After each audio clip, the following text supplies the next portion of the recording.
Hola, ¿cómo están? Muy buenos días. Nos da muchísimo gusto estar con ustedes una vez más en este Valle de Lágrimas. Y bueno, ¿qué les puedo decir? Hoy recibimos a una queridísima amiga mía de muchos años, compañera de muchas batallas y una mujer además a la que admiro profundamente. Has tenido una vida, mi querida Rosario Robles, que es como, híjole, leyendo tu libro, miren, aquí está, Rosario de México. Yo decía, es que esto es una serie. Ya la estaba yo Pues viendo en prodúcela. Netflix. Pues órale, Rosario. Ya la estaba yo viendo en Netflix. De veras, Rosario, es un libro, Rosario de México, que está editado por Grijalbo. Así es. De veras, no lo dejen de leer, porque es un libro que está hecho con mucho corazón, pero que también denuncia, Rosario, realmente, pues, lo que es ser una presa política en el año 2023, 22, 21 en nuestro país. Mis respetos y mi admiración, y qué bueno que estás aquí. Ay, mi querida Tere, tú sabes que te adoro y que me da muchísimo gusto, que además quiero decirles que Tere va a estar en la presentación de mi libro, como no podía estar, porque además Gracias, amiga. en el libro hablo de nosotras. Claro ¿viste? que sí, yo de salgo nuestra y toda la aventura. cosa. Sí, es Sí. parte de la historia de pues nuestra incursión en la TV mexiquense con Mujeres en el Disco, cómo se dio, y Nico ahí, que era todo nuestro Productor. diseñador del programa y todo. Bueno, y hasta mencionó al queridísimo Miguel González Avelar. Ya lo sé, Rosario. Y porque bueno, ha sido ya parte. Lo leí todo, Ha pero sido aparte parte así, de esta historia que pues traté de recuperar un poco para realmente poner el contexto de lo que fue estar 1101 días en la cárcel, recluida injustamente a través de trampas de jueces de consigna, sin que me pudieran comprobar nada y sobre todo narrar la situación en la que viven muchas mujeres y entender un para qué, Tere, el por qué me hacía tener demasiado dolor y querer incluso acabar con esa situación. Y cuando encontré una causa incluso allá adentro, que te imaginas que en ese laberinto, en esa alcantarilla no vas a encontrar causas, hay una causa, es la de la justicia, porque hay mucha gente inocente en la cárcel y tenemos algo que hacer con eso. Bueno, pero no te me vayas tan rápido, Rosario Ajá. Robles, porque yo quiero empezar por el principio. En Mujeres en el Risco. Sí, hace 20 años. Sí. Hace 20 años que trabajábamos juntas, Rosario y yo, con Aurora Cano, ¿te acordarás? La queridísima. Y bueno, nos divertíamos muchísimo y tuvimos la oportunidad de compartir pues momentos complicados para todas. Pero a ver, Rosario, yo quiero que nos centremos en cómo empezó esto. Tú lo relatas, nos llevas de la mano de cómo se fue gestando en López Obrador ese rencor, ese deseo de venganza que dio como resultado que estuvieras 3 años, 1101 días en prisión.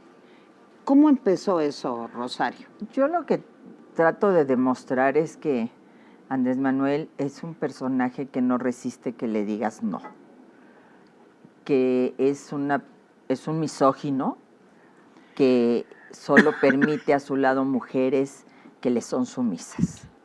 Y a pesar de haber una relación tan estrecha entre los dos en un momento determinado, él como presidente del partido, del PRD, yo como secretaria de organización, después yo como jefa de gobierno, él como candidato a la jefatura de gobierno, que yo hice todo para que él tuviera el triunfo en el año 2000, pues empezamos a tener ciertas discrepancias y como de su brazo derecho, su alumnita preferida, empezaba a haber un cuestionamiento y sobre todo el que ya nos veíamos del tú al tú, de que empezaba a ser yo también una figura tan relevante como él, después de mi paso por la jefatura de gobierno, y yo creo que no lo soportó.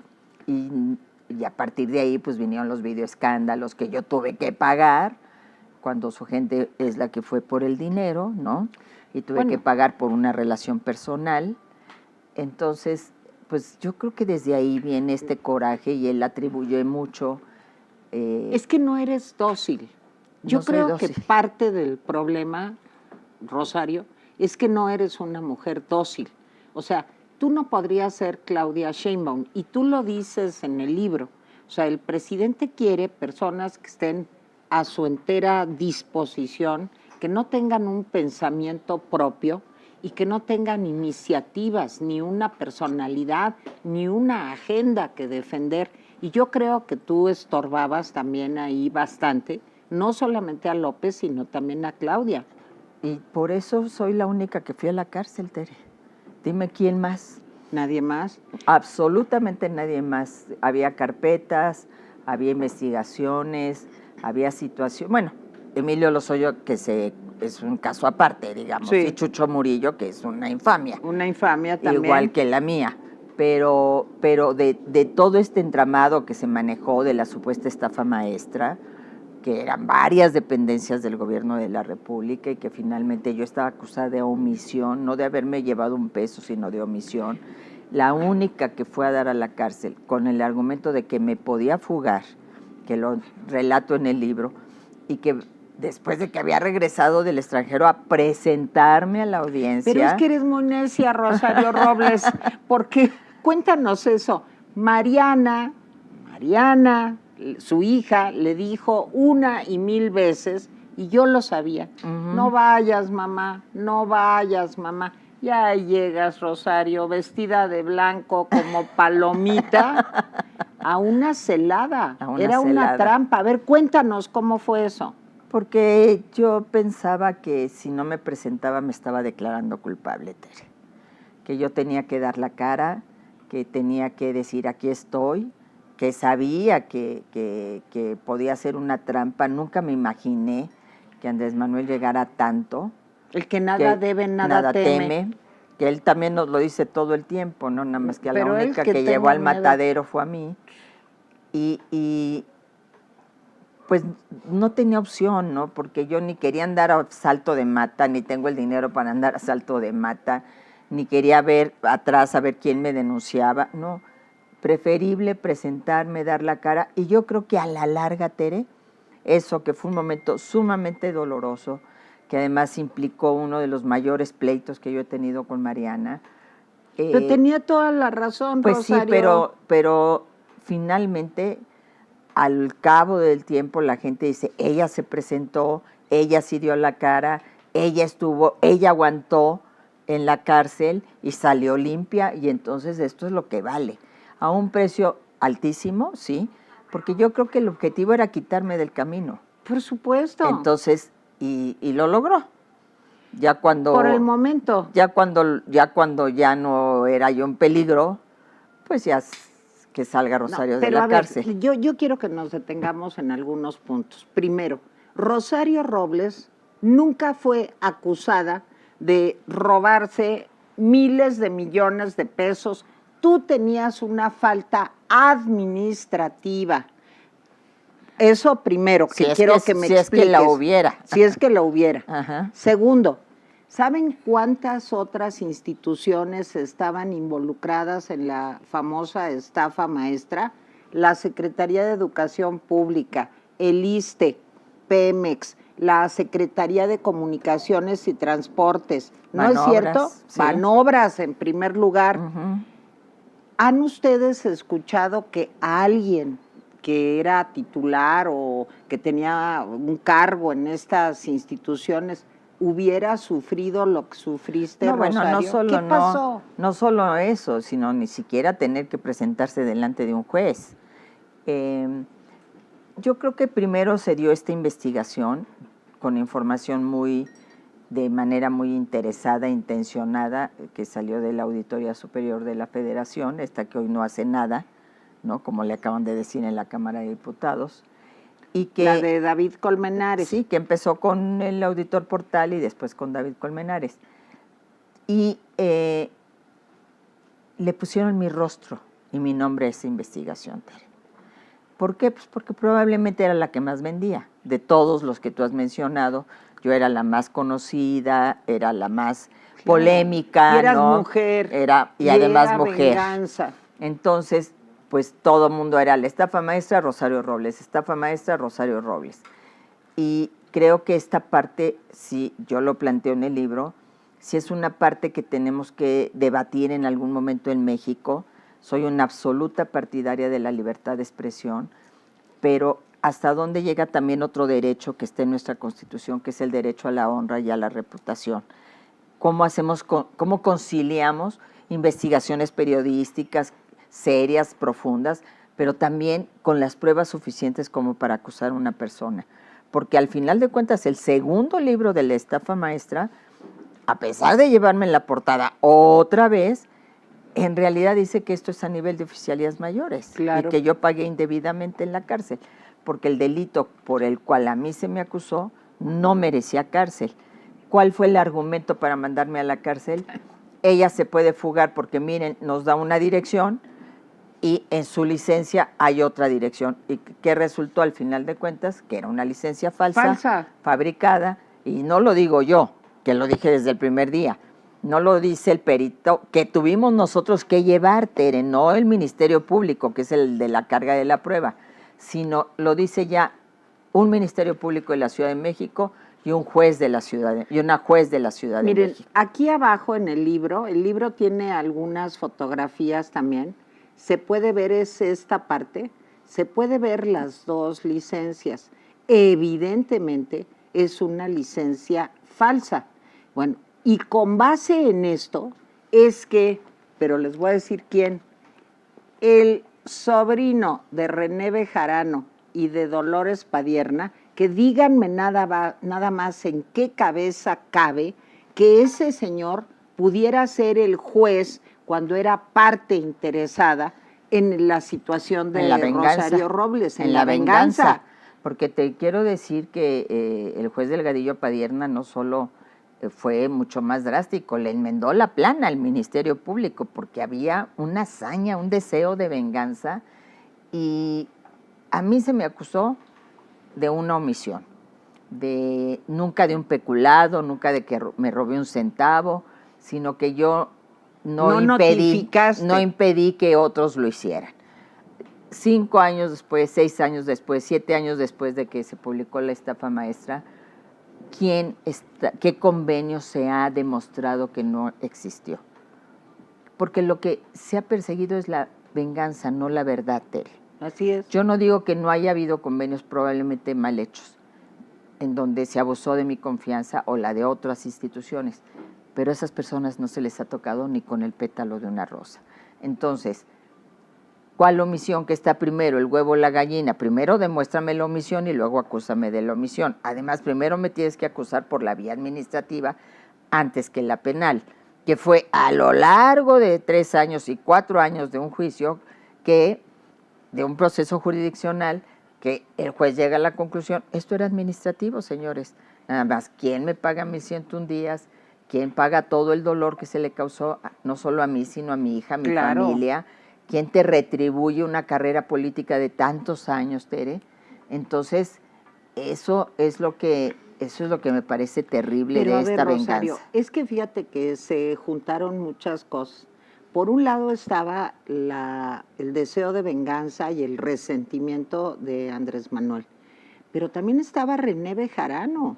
También estaba René Bejarano porque ustedes recordarán, los que son más grandecitos, de aquellas escenas en donde salía el señor Bejarano agarrando billetes, muy al modo pues de lo que pasa hoy en día, ¿verdad? En todos lados. En todos lados, agarrando billetes y poniéndoles una liguita, pues de ahí salió el nombre del señor de las ligas, ¿verdad? En unos videos, pues que le dieron la vuelta a México y la vuelta al mundo, porque se veía la corrupción ahí. Porque era la mano derecha de López Obrador. Claro, además. Pues era como el particular casi. Así es. Bueno, ahora, tú quedaste ahí entre la espada y la pared. Yo leí con atención en el libro, tú no estabas enterada ni de que existían esos videos. No, pues para nada, de que es más, no estaba enterada de muchos que después vi que habían ido a visitar al señor Ahumada. ¿Y qué pasó ahí? Pues pasó que se dio una confrontación con el gobierno de la ciudad y exhibió los videos, porque no llegaron a un acuerdo. Yo traté de hablar con Andrés Manuel ya no me ¿Por qué no recibió. te recibía? Pues porque ya traía el conflicto conmigo, ¿no? Porque él ya traía esos problemas conmigo. Y el chiste es que en los videos sale pura gente de él y yo tuve que pagar las consecuencias.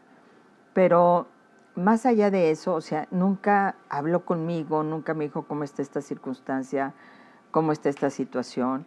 En el 2018 que él ya había ganado, pues a mí me parecía elemental, Rosario, ¿qué está pasando? Yo fui una pieza clave para que él fuera jefe de gobierno. Claro. Y sin esa jefatura de gobierno, él hoy no sería el presidente de la República. Pero creo que Andrés Manuel se quedó con ese veneno del 2006, con esta venganza, estos ánimos de venganza que hasta el día de hoy contra toda la gente que él cree que le impidieron ganar en el 2006, y uno de esos fue el tema de los videoescándalos. Sí, nada más que no hubiera habido videos y su gente no va a tomar lana, ¿me entiendes? Claro. Es decir, creo que ahí es lo que él nunca se puso a reflexionar. Era más fácil culpar a Rosario Robles, que es por una relación personal, que a la gente que estaba tomando ese dinero y que sigue ahí toda, junto con él. Es que fíjate que eso es lo que yo no entiendo, Rosario. Yo no entiendo cómo un asunto que está más que probado, que hay evidencias, es como lo de Pío, el hermano. Hay evidencias, hay videos. Ves a estas personas tomando el dinero, metiéndolo en bolsas de pan, o el señor sus sobrecitos amarillos, en fin. Ves al señor Bejarano en un maletín guardando el dinero y acomodándolo, y no tiene costo para López Obrador. Pero no tiene. ¿Por qué? Porque mientras sea su incondicional no habrá costos. Mira, a mí me acusaron de lo mismo que a Francisco Garduño: ejercicio indebido del servicio público. Todo el mundo vimos cómo se estaban quemando las personas. Mataron a 40 personas en Ciudad Juárez. En la estación migratoria. Claro. Él no solo no pisó la cárcel, sigue en su puesto, Tere. Entonces, conmigo no solo fue mis 101 días de la cárcel, me inhabilitaron 10 años por una cuenta que no declaré, que yo ni sabía que tenía, que además el banco la había suspendido desde el 2016, de 2,000 pesos. Yo no te estoy hablando de las 28 casas de Bartlett, ni te estoy hablando ni siquiera de la casa que ahora salió de Clarita Brugada de 330 pesos, ¿no? No, te estoy hablando de una cuenta de 2,000 pesos en donde nunca hubo un solo movimiento, porque tú podías tener 2,000 pesos en el banco, pero de repente tuviste 500 millones, lo sacaste. No, el banco entregó todos los estados de cuenta desde que se abrió hasta que se finiquitó, y todos están en ceros. No, y te buscaron a ti, a Mariana, a tus hermanos, a tus hermanas, te buscaron. Por eso no me doblaron, Tere, y es lo que yo digo ahí. Mi gran fortaleza es que no me iban a encontrar nada, que lo único que tengo, mi casa de las Flores 91, que se lo repetía yo al juez una y otra vez, y fue su argumento para decir que yo mentía, y mi casa que tú conoces, hombre, y que pero todo el mundo conoce. Desde hace 20 años cuando trabajábamos. Sí, cumplí 29 años ahí, sí. En Los Reyes, Coyoacán. Yo sabía que no, por ese lado no me iban a poder vencer, ni doblegar. Me bloquearon mis cuentas, la WIP, sin orden de un juez, siguen bloqueadas, a pesar de que ya fui exonerada y demás. Porque sigue esta hazaña, sigue esta venganza. Me inhabilitaron, les gané el tema, incluso llegó hasta la Suprema Corte. Sí. Hicieron esta persecución, pero más allá de esta oscuridad que es terrible, Tere, hubo una parte luminosa, hubo una parte en donde aprendí que el poder no es solamente que tengas un cargo, sino esta vocación de servir, y yo ahí adentro encontré una causa. A ver, Rosario, pero cuéntame de ese primer día que tú lo relatas. De veras no se pierdan el libro, porque te va estrujando el corazón, y al mismo tiempo, pues crece mi admiración, desde luego, por una mujer muy valiente. Me encantó que al final le dices a Mateo, Mateo es su nieto, y dice Mateo, tienes que estar contento porque tu abuela es una mujer honesta, no tiene nada que esconder. Se los voy a leer y no se dobló, pero digamos que en esencia es eso. Y eso me gustó mucho, Rosario. Pero cuéntanos. Por eso escribí el libro, Tere, Claro. por mi hija Mariana y por mi nieto Mateo. Así es, pero cuéntame de ese primer día, cuando tú llegas, pues como una palomita ahí blanca, pues esperando que haya pues un juicio, que en fin, Que y te seguir el quedas. proceso, como yo le dije al juez, yo no rehuyo nada. Usted acúseme de lo que quiera, pero tengo derecho a seguir esto en libertad para poderme defender y para poder luchar. Y me dijo no, o sea, el Ministerio Público pidió la prisión preventiva y se las concedió, y a Santa Marta, Catitla, o sea, ahí ya nada más volteé a ver a mi familia, Pero dices a que mi te hija. subieron en un coche. En la camioneta. Ajá. Quiero reconocer aquí que pues, todavía eran las chicas de la Policía Federal y con mucho respeto me trataron. Obviamente iban las motocicletas de los medios y todo, ellas me taparon con una chamarra de sus chamarras y para que no hubiera fotos mías en esa circunstancia. Y pues llego y fíjate lo que es la vida. Quien me recibe era en ese momento el que estaba encargado de todas las áreas de seguridad de todos los reclusorios. Y me dice, señora Robles, me da mucha pena encontrarla en esta situación. Usted fue mi jefa. Gracias a usted me ascendieron. Y yo aquí no voy a hacer nada ilegal, nada fuera de la ley, ningún privilegio, pero cuenta con todo el respeto y el respaldo de parte nuestra. Y entonces ya me llevan a mi celda. ¿Y entendías en ese momento? No, yo ¿entendías? estaba, pues venía de una audiencia de 15 horas, o sea, todavía me preguntaba, ¿y a mí qué me está pasando? Oye, o sea, ¿y Mariana en no, ese pues momento? Mariana devastada, obviamente, pero ella decía que no podía llorar porque pues tuvo que salir con los medios y tú sabes que Mariana dio una gran pelea. Hombre. Durante 3 años recorrió el país, dio la cara cuando nadie creía Qué bárbara. en mí. Ella luchaba y defendía mi inocencia. Y pues yo me la pasé, bueno, primero me quería bañar, no había agua. La Miss Bonnie del Repsamen pues, me prestó agua y me prestó su calentador. Y luego pues me la pasé volviendo el estómago, Tere, es que yo decía, no puede ser, y en la noche a las 8, cuando te cierran con un candado. ¿Y pudiste dormir esa noche? No, pues claro que no, aparte, pues ¿cómo voy a dormir si aparecían las cucarachas? No lo puedes creer. No entiendes la importancia de la libertad hasta que la pierdes. Por eso yo creía muy importante y creo muy importante decirle a la gente, podemos perder nuestra libertad de muchas maneras, Tere. Cuando ya hice la ruta de la gratitud a toda la gente que recibió a Mariana, la gente me decía, es que estamos presos de diversas maneras. No podemos salir a la calle, nos da terror que nuestros hijos salgan. Perder la libertad. Este es un caso extremo, que te metan a una cárcel injustamente, pero la estamos perdiendo. Entonces, nuestra libertad está en nuestras manos. Ojalá lo entendiéramos de esa manera. Ojalá lo entendiéramos porque está en juego. Porque es lo que está en juego. Porque es lo que está en juego. Entonces, pues cuando ya el famoso candadazo y que ya estás encerrado y que ya no hay manera de que pues más que voltear para la pared y decir, Dios mío, ¿qué hago aquí? ¿Por qué estoy aquí? Yo no me merezco esto, yo no he hecho nada que merezca que esté en este lugar. Pero tienes la esperanza de que las cosas se van a resolver pronto, y pasaban los días y los días. Oye, ¿y ahí ya sabías que el juez Padierna estaba ahí? Claro, ya a la segunda audiencia. Él se debió de haber excusado por conflicto de interés. Claro. Pero había una clara consigna, ¿no? Es decir, por muy buenos que fueran los alegatos de mis abogados, había la decisión de meterme a la cárcel, de convertirme en un trofeo. Yo creo, Tere, que Andrés Manuel creyó que yo había tomado dinero y al final de cuentas, pues a lo largo de 3 años de investigarme por arriba y por abajo, porque lo investigaron, se dio cuenta de que no. Entonces, mira, no es que lo justifique, es que se cree todo lo que le dicen al oído. Gente muy oscura que está alrededor de él. Oye, a ver, y cuéntame un poco, que es otra figura importante en el libro, de Gertz Manero, del fiscal, y también de Julio Scherer, porque creo que ellos dos enfrentados uno contra el otro, pero al mismo tiempo tuvieron también una participación importante en todo este proceso. Sí, porque Rosario. todavía no estaban enojados entre ellos, todavía eran amiguitos. Ahora sí que uno mismo, Sí. Santiago Nieto, Sí, Alejandro ese es Gertz otro. y Julio Scherer.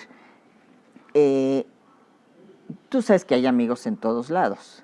Y yo cuento ahí, obviamente no revelo quién, como periodista no revelo mi fuente. Claro. Me platicó de esta reunión en donde se decidió que irían por mí para llevarme a la cárcel. Entonces, ellos argumentaron que era la manera, no el presidente, sino ellos, que era la manera de llegar a otra gente más arriba y más poderosa que yo. Porque creyeron que me iban a doblar. Porque como era mujer, a esta la vamos a hincar en 2 patadas. Pues no me hincaron. Yo logré incluso ganar que el fiscal Gertz, que fue mi secretario de Seguridad Pública cuando yo fui jefa de gobierno, sí, que me conoce perfectamente bien, que sabe que vivo en la misma casa, que no tengo ni el número de carros de lujo, ni mucho menos las propiedades que él tiene, habiendo sido jefa de esta ciudad, ¿no? O secretaria de Estado. Y él, todo se maquinó, yo creo que básicamente desde la oficina de la Consejería Jurídica, porque ahí incluso se le dio el criterio de oportunidad de Emilio Cebadúa, no en la Fiscalía, sino en la Consejería Jurídica.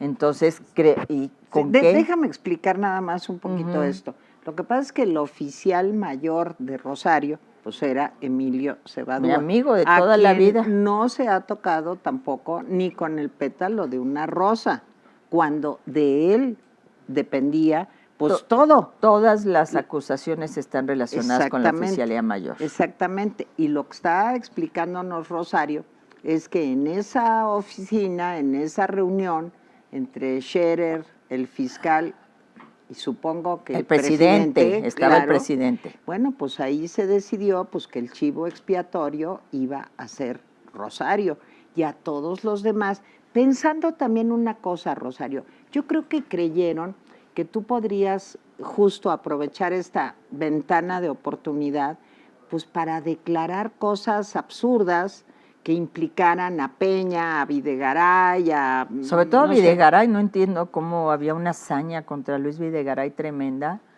de que yo lo acusara, de que dijera que él había sido el orquestador, que nos había dado instrucciones, y pues yo no, ¿por qué iba a mentir? Yo siempre dije, si salgo de aquí, tendrá que ser por la puerta de adelante, con la cara en alto, sin que nadie me pueda decir traidora, mentirosa, porque al final de cuentas en un juicio tú tienes que estar delante de esa persona y sostener ahí lo que estás diciendo. Pero lo que sí no hizo Emilio, o sea, lo que es increíble es que se le haya dado este trato a Emilio Cebadúa, se haya acordado no en la Fiscalía, sino en la Consejería Jurídica, que él, que estaba en todas las acusaciones, no tuviera que comparecer y no tuviera que dar explicaciones. Yo no lo estoy acusando de nada, simplemente hablo de esta justicia selectiva en donde uno sí, en la audiencia en la que yo estuve, él tenía que haber estado. Claro. Estábamos los dos en esa carpeta. Claro. Desde ahí inicia todo el asunto. Y entonces, pues digo, de que nunca se trató de la justicia. Y es lo que yo trato de alguna manera de tomar como aprendizaje de todos estos años. Es decir, cuando no buscas la verdad, tienes a presos políticos como Jesús Murillo Caram. Así es. Y como Alejandra Cuevas. No, bueno, Alejandra Cuevas, además de un tema personal que me tocó coincidir con ella allí en la cárcel y conocer de su fortaleza y de su fuerza y cómo ella sigue apoyando, cómo sigue apoyando. Carlos y yo y todos estuvimos apoyando a los hijos, a Alejandra, pues, que también vivió una situación espantosa. Espantosa porque además, como se demostró, se le acusó de un delito que ni existe. ¿Quién? La Fiscalía de la Ciudad de México, para estar bien con el Fiscal General de la República. Entonces, creo que más allá del papel que jugaron estos personajes, yo lo que trato de rescatar mucho es esa vida en la cárcel. Te lanzan a un agujero negro, se olvidan de muchas de estas mujeres, el 40% son inocentes, Tere. Logramos, que esto es algo para mí muy importante y por eso digo que la dimensión del poder lo asumí de manera diferente, no necesitas estar sentado en un cargo para mover montañas, y logramos que fuera por primera vez en la historia de este país un ministro a un penal, y nada menos y nada más que el ministro presidente de la Corte, Arturo Saldívar. Entonces, a escuchar a las mujeres, a escuchar el dolor, a decir, me separaron de mis hijos, soy inocente. Me tocó el caso, que ahí habló además de una chica acusada por el Solid Gold, chivo expiatorio, después de 8 años, perdone usted, es inocente, pero sí, la habían agarrado embarazada cuando tiene a su hija después del parto y despierta, ya no tiene matriz. Me tocó muchos casos de mujeres que están ahí por el amor equivocado, ¿no? Por haberse enamorado de alguien indebido, y las que están pagando son ellas. Hermanas que, oye, préstame tu tarjeta porque me van a pagar una chamba, y resultó que era el resultado, o sea, era un secuestro, el dinero de un secuestro, y quien está en la cárcel es la hermana y en la calle el hermano. Señoras ya muy grandes que ya le toca, ya cumplió su sentencia a la calle, no me quiero ir, y se agarraban de las rejas. ¿A dónde voy a ir? No tengo familia, no tengo nadie, no tengo un techo, aquí por lo menos como, aquí por lo menos vivo. Es puro dolor, Tere, es dolor, es tragedia. Cada vida de esas personas es una tragedia. Y como lo dijo Cauduro, las cárceles son una vergüenza social. Así es. Ahora, Rosario, toda esta experiencia no te dejó, digamos, lesiones para siempre. Obviamente te quedas marcado. Porque eso, ¿cómo te lo resarce alguien? Pues para eso está, tú eres experta en eso, el psicoanálisis. Ay, sí. Rosario, pero es muy duro. No, claro. Se dice fácil. No, y sobre todo secuelas en cuanto a mi hija Mariana, de mucho dolor, de mucho miedo. Ahora que tenía que ir, yo ahora en mi calidad de víctima, porque pues me falsificaron la licencia, y entonces a la audiencia contra el pobre don Pánfilo, ¿no?, que es el que acusaron de haber falsificado mi licencia, pues entras a ese lugar y te da, a mí me traía recuerdos terribles, aunque iba al área de juzgados, no iba, sí. Pero Mariana, mamá, no vayas, mamá, ya saliste, sí. Mamá, ¿estás bien? Mamá, ya estás en la casa, mamá, o sea, es el terror permanente de esta persecución que no cesa, que sigue, que mira, ya a veces pienso, ni siquiera ya es de los altos mandos, es abajo, ¿no? Porque cómo resolvían los temas en la consejería jurídica, y nos los narran muy bien en un libro, con dinero. Si tú quieres que no vayan por ti, si claro. Tú quieres que no vayamos, me tienes que dar tanto. Y pues a mí nunca me lo iban a proponer, yo nunca lo iba a aceptar. Bueno, y tenías la poderosa suma de 20,000 pesos en el banco, cuenta, que fue Entonces, lo que pues sí estaba medio ahorita cañón. Me haría bien que me los regresara sí. Pablo Gómez con todo intereses, porque no me la debieron de haber congelado. Oye, pero a ver, Rosario, ahorita dijiste algo muy interesante. ¿Qué pasó con todas tus personas, amigas del PRD? De pronto se esfumaron, ¿no? Bueno, del PRD te quiero decir que hubo gente que, bueno, los que se fueron a Morena, sí, básicamente no. Aquí esta señora fue dirigente fundadora nacional del PRD y fundadora. Sí. Y hiciste muchísimo por el partido. Sí. A ver, y todo eso, cuando llegaste a la cárcel, cuando empezaste a sufrir esto, ¿qué pasó? ¿Ya todos se habían ido con Morena? La mayoría, y los que no, te quiero decir que gente como Ferbela Usarán estuvieron conmigo, fueron a visitarme. Angélica de la Peña declaró que yo era una presa política, el Grupo Galileo se hizo un pronunciamiento, el Frente Cívico Nacional, el PAN, bueno, porque acuérdate que también me llevaron a un juicio político. Claro, pero no fuiste. No, pues claro que no. Pues claro, vaya. Pero el día que iba a hacer el juicio político, es el día que se terminaban las actividades, se declaraba este país en pandemia, y en lugar de discutir los diputados las medidas que se iban a tomar para enfrentar un gravísimo problema de salud pública y de economía, de cómo iban a orientar parte del presupuesto para apoyar a pequeños y medianos empresarios que discutieron el juicio político contra Rosario Robles, encabezados por Pablo Gómez, por este odio. Bueno, ¿y qué es eso? Por ¿Qué este le pasó odio. a este señor? Pues es que ellos quedaban muy resentidos en el PRD, pero sí hubo gente del PRD que estuvo ahí, que me apoyó, que habló claramente de que yo era una presa política. Y yo creo, Tere, que los días fueron limpiando lo que al principio era de mucha duda, por todos los reportajes, por el lodo que se había lanzado, por todo lo que había aparecido en los medios de comunicación. Al no encontrarme nada, al seguir, y yo firme, a mí no me van a encontrar, yo estoy aquí, hasta de delincuencia organizada me acusaron, todas las he ido ganando, y se equivocan quienes dicen que las gané siendo la ministra Piña presidenta de la Corte. No, siendo Saldívar presidente de la Corte, en las instancias del amparo he ganado todo. Pero ¿quién llega al amparo, Tere?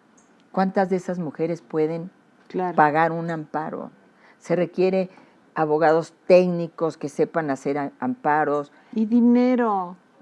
Tantito, pero es que no tienen nada. Digo, lo que solas. Tú cuentas en el libro, que de veras lean los días de cómo comían carbohidratos, o sea, cómo comían pastelitos y cositas. Primero Rosario bajó 8 kilos y eso me consta, estaba súper delgada. Sí, porque me fuiste a ver. Sí, pero estaba súper delgada. Y después...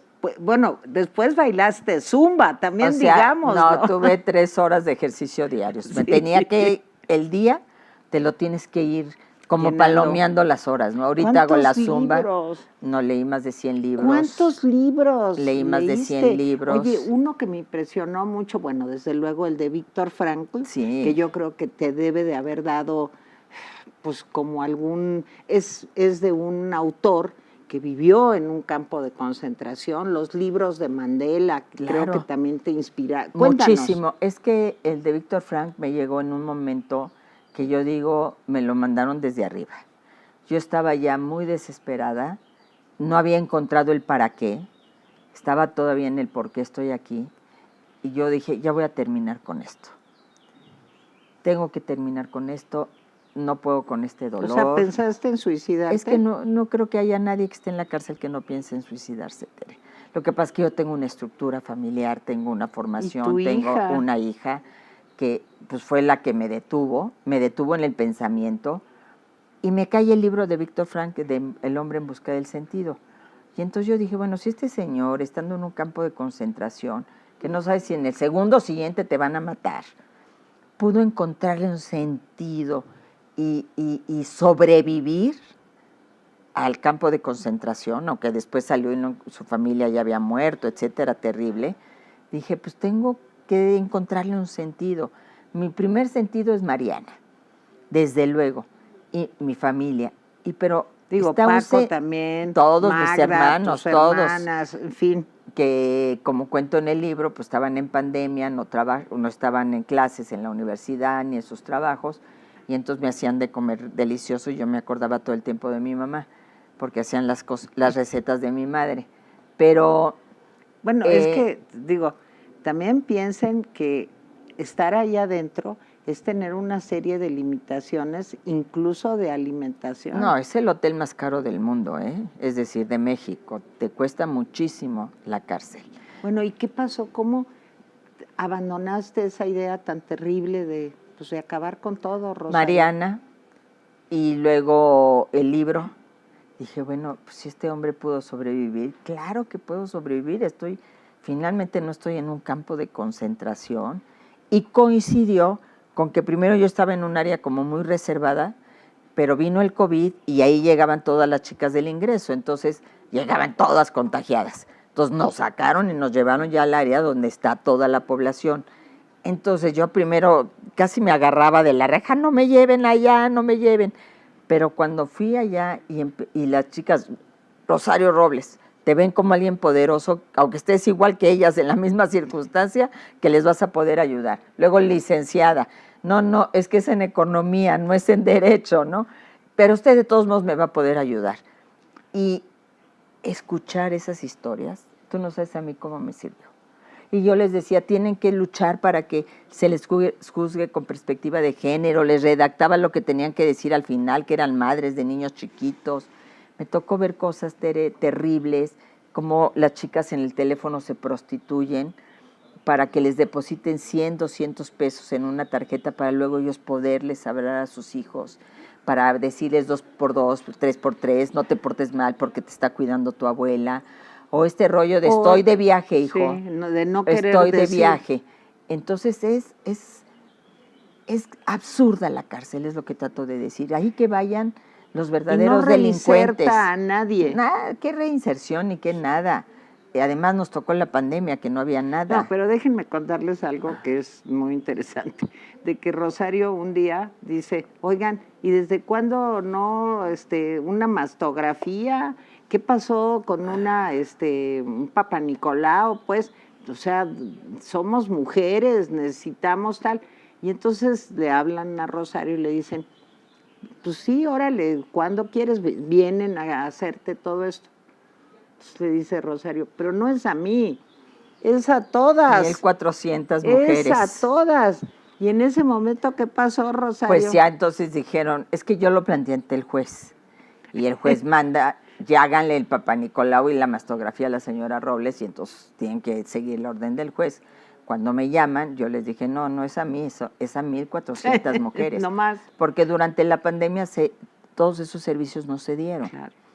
Y entonces, absurdamente, estás en un lugar de mujeres, en donde muchas, digo, mayores de 18 años, pero muchas ya por lo menos de 40 también para arriba, que tienen que hacerse la mastografía. Claro.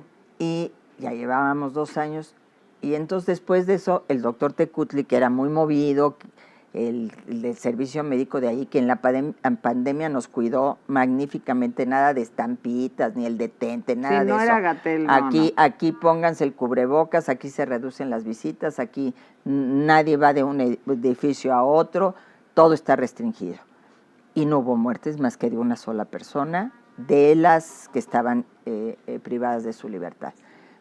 El doctor Tecutli se empezó a mover porque yo puse mi Twitter, dije, Mariana era la que manejaba mi cuenta, y entonces dije, ¿cómo es posible teniendo jefa de gobierno mujer y secretaria de salud mujer estén abandonadas las de Santa Marta Catitla? Y entonces ya llegaron los camioncitos y tú inaugúralo porque pues tú fuiste la que armaste todo el relajo, me sentía yo como en mis épocas de jefa de gobierno, secretaria de Estado. ¿Y cómo fue lo de los moños? Fue la primera, bueno, acuérdate que yo entré en 2019 a Santa Marta Catitla y el 2020 hubo el primer gran llamado a la movilización el 8 de marzo sí. Y al paro nacional, ¿te acuerdas? Claro. Que después ya vino la pandemia y esto disminuyó. Entonces, ¿cómo contribuir ahí adentro? Hicimos 1,400 moños morados. ¿Pero cómo surgió eso? Pues a mí se me ocurrió y dije, pues por lo menos hacerles conciencia a todas estas mujeres. Y Mariana me llevó el listón. Las tiras del listón. Para pegar, ¿no? Me ayudaron gente ahí de la dirección. Hicimos 1,400 moños para que todo el mundo lo trajera. Es decir, cuando las organizabas. Por ejemplo, cuando fue el ministro Saldívar, que esta es una parte que a mí me llama mucho la atención por lo poderoso que es la palabra y la fe, y no lo digo en un sentido religioso, sino la esperanza, la fe. Por eso digo que debemos de tener fe de que las cosas las podemos cambiar. Hicimos una oración ecuménica para variar, ya sabes. También estaba en el grupo de meditación. Entonces, pues es que se agarra uno de todo, Rosario. Y a mí me gusta mucho meditar y mi amiga Laura Carrera me llevaba libros de meditación y todo. Y entonces en el curso se hizo una oración ecuménica para leerla el 10 de mayo en la noche porque el ministro fue el 11. Todas en voz alta a las 10 de la noche. Todas hicimos copias a mano, hicimos carteles entre todas, para que todo el mundo tuviera la oración. Era impresionante a las 10 en punto cuando empezamos a leer, que abrirle el corazón al ministro, que nos escuchara, que escuchara las injusticias que ahí se estaban viviendo.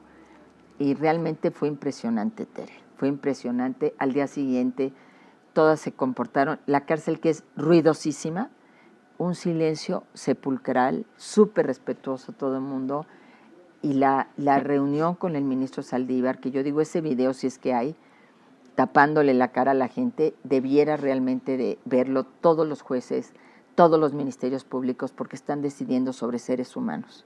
Y porque el 40% de esas personas pueden seguir sus procesos en libertad, porque son inocentes hasta que se les demuestre lo contrario. Eso dice nuestra Constitución.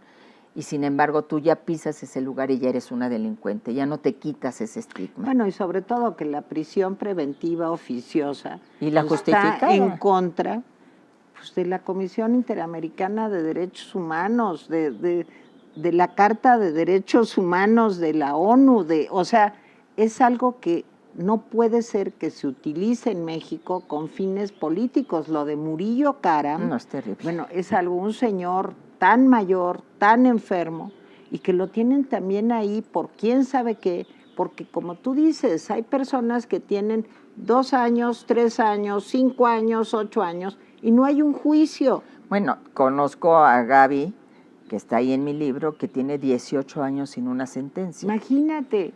O sea, yo le decía, ya en broma, no, pues ya declárate culpable, yo creo que ya hasta cubriste la sentencia, ya te vas a tu casa, ¿no? Pero la gente defiende mucho su inocencia, pero también hay estas perversiones del nuevo sistema que tiene el procedimiento abreviado. Entonces, aunque seas culpable, aunque seas inocente, te declaras culpable para poder salir. Sí, claro. La gente quiere, las mujeres tienen que estar con sus hijos. Y así dicen las reglas de Bangkok que México firmó. Si hay una mujer que es responsable de niños menores, niñas menores, déjenla con sus hijos y que haya penas sustitutas, claro. La justicia restaurativa, pero esta lógica punitiva, esta lógica de castigar, de destrozarte el alma, ¿no? En esos lugares que no te dan ninguna opción de nada. Pero fíjate, Rosario, es por un lado eso, y por otro lado, y tú lo cuentas aquí, lo de Ovidio, es abrazos, no balazos. Pero mira, vamos a ver qué nos dice aquí Angelita Dalia, que nos cuente cómo van las cosas con las personas que nos están viendo. Y ahorita le voy a preguntar a Rosario Robles cómo fue su último día en Santa Marta, Catitla.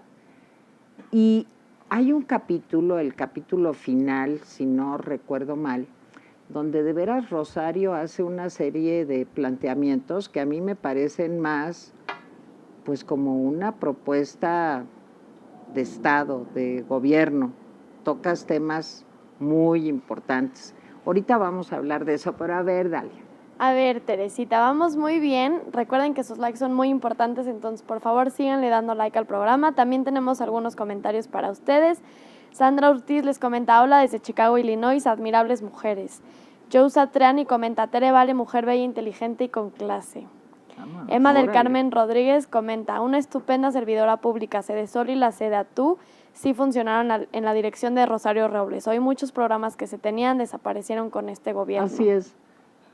Carmen Gómez comenta, Rosario, tu trabajo en cada etapa de tu vida fue muy destacado y comprometido. Margarita Bringas comenta, siempre también arregladas las dos, están hermosas. Y por último, Isabel Robles les comenta, excelente programa, felicidades. Oigan, muchísimas gracias a los que nos están viendo. Acuérdense, ¿verdad, Dalia? Sí. ¿Verdad? Hay que darle like. Si nos pueden donar, donen. No sean codos. No es cierto. Bueno, si pueden donar, donen, porque este asunto de hacer periodismo independiente, pues es complicado, un poco complicado.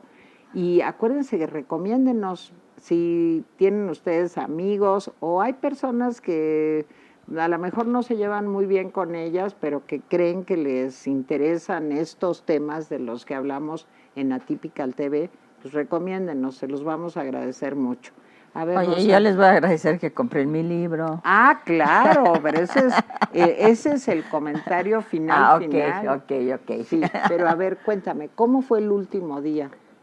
Pues el último día, desde la mañana fue un día como muy normal. Espérame, te voy a decir una cosa. Ajá. El día anterior a que tú saliste, yo estaba aquí sentada con Marianita y tu hermano Paco. Sí.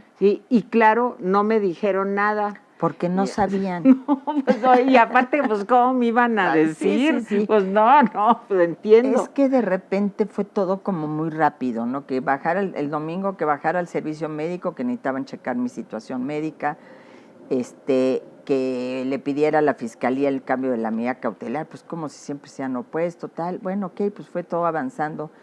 Pero el viernes yo estaba muy tranquila, siempre comía con Moni, que es otra para mí, pues tú dices, la línea 12 del metro, no hay nadie en la cárcel, No. y ella tiene una sentencia de 36 años, o sea, donde es la justicia selectiva en este país.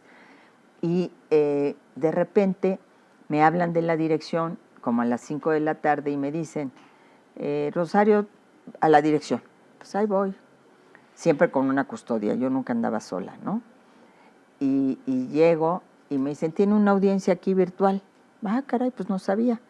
Y entonces un señor ahí en la pantalla, Rosario, soy el auditor fulano tal que siempre le he visitado ahí en Santa Marta. Ay, es que no lo reconocía porque no traía el cubrebocas, ¿no? Sí. Y me dice, pues tiene usted una audiencia a las 7 de la tarde, ¿quiere que sea virtual o quiere que sea presencial? Le dije, no, pues virtual, yo a las 7 no llego, era hasta el Reclusorio Sur. No, desde aquí, además ya me la habían hecho tantas veces que Claro. dije, no, yo ni voy. Y bueno, pues entonces me llevan otra vez a mi estancia y le digo a Moni, pues todo lo repartes, yo nada más mis papeles y estas cosas valiosas para mí, las fotos de mis padres que ahí tenía, pero todo lo demás, la ropa, todo, porque la idea es que no te quedes con nada de la cárcel, ¿Pero tú ¿no? creías que sí ibas a salir? Pues mira, Tenías una muchas esperancita. veces ya habíamos repartido. En la anterior ocasión ya está bien entregado. Sí. Después tuve que llegar a decirles, ¿saben qué? Siempre Viene. no me fui con la pena de regreso. Entonces ahora no entregué nada. Nada más hicimos una lista, Moni y yo, por si las dudas, ¿no? Entonces ya llego a mi audiencia y no llegaba Epigmenio porque andaba hasta Epigmenio, Toluca. su abogado, Epigmenio, Sí. el bueno. No vayan a Mendieta, creer que es Mendieta, el otro monstruo. Mendieta, No. Entonces, y ya empieza la audiencia y pues resulta ser que deciden que haya un cambio de medida cautelar, que solo tenga que ir a firmar y que entregue mi pasaporte. Y entonces, pues ya, pero rapidísimo, pero yo creo que querían, yo no sabía, en ese ínterin me entero que ese mismo día había entrado Jesús Murillo Caram a la cárcel. Y sentí como una puerta giratoria, Tere. Sí, Es horrible. decir, yo salgo de aquí, el otro entra por acá. Horrible. Horrible. O sea, porque y sentí, sigue siendo horrible. sigue siendo horrible. Y ya me llevan por mis pocas cosas que había yo resuelto salir con ellas, y ya estaba todas las chicas encerradas, es decir, porque a las 8 te ponen el candado. Y no me dejaron que salieran porque todas querían salir a abrazarme. Entonces, pero fue, Tere, conmovedor, porque desde las rejas, Rosario, te queremos, Rosario, muchas gracias, todas llorando, entregándome estampitas, entregándome rosarios, diciéndome, echándome porras. Mira, se me pone... Claro, te entiendo perfectamente. Es que no es cualquier cosa lo que has vivido, Rosario. Es muy fácil estar aquí sentado y platicar con una mujer que ha pasado por todo esto, pero me puedo imaginar el dolor, la tristeza y al mismo tiempo lo orgullosa que debes estar de ti misma. Pues sí, porque ayudé, porque esas mujeres vieron en mí un signo de esperanza. ¿Por qué sobreviviste, Rosario? Porque logré vencer todo ese gran obstáculo, demostrar mi inocencia, demostrar que yo no tenía un solo centavo, demostrar los abusos que hay en el sistema de justicia en México, que sigue siendo una deuda, y por eso cuestiono mucho, ¿no? Por un lado, hay que elegir a los jueces y a todos por el voto, y por otro lado una megacárcel. Entonces no encuentro en ninguna de las dos propuestas, Tere, y lo quiero decir abiertamente, a pesar de que coincido con una de ellas, que no es por ahí como vamos a poder encontrar la justicia para tanta persona y tanta gente y me he encontrado muchos casos. Y entonces yo me sentía muy contenta de que todas me despidieron con aplausos y con llantos y las mismas custodias. Y ya salí, recorrí, Tere, te tocó ir a visitarme, el recorrido que yo hice para salir es el que ustedes hacían para entrar a verme. Entonces yo iba pensando cuántas veces mi hija, mi familia entró por ahí. Hay varios controles, obviamente, porque no te les va a salir alguien a nombre de Rosario Robles, entonces te preguntan quiénes son tus padres, quiénes, etcétera. Y cuando salgo, pues lo primero que busco es a Mariana y los miles de reflectores, y Mariana se había cortado el fleco, entonces yo no la reconocía. ¿Y quién es? ¡Ay, esta es Mariana! Y ya, pues un abrazo memorable a ella, a mis hermanos, que nunca me dejaron, Tere, nunca. Y yo quiero decir que valoro muchísimo que a las, no sé, 2 horas de esta escena, estaba yo recibiendo en mi celular la llamada de Rosario para... Agradecerte. No, Rosario, por favor, para que estuviéramos juntas en ese momento, y cosa que aprecio muchísimo, Rosario. Es que en la cárcel te enseña varias cosas. Una, no juzgar.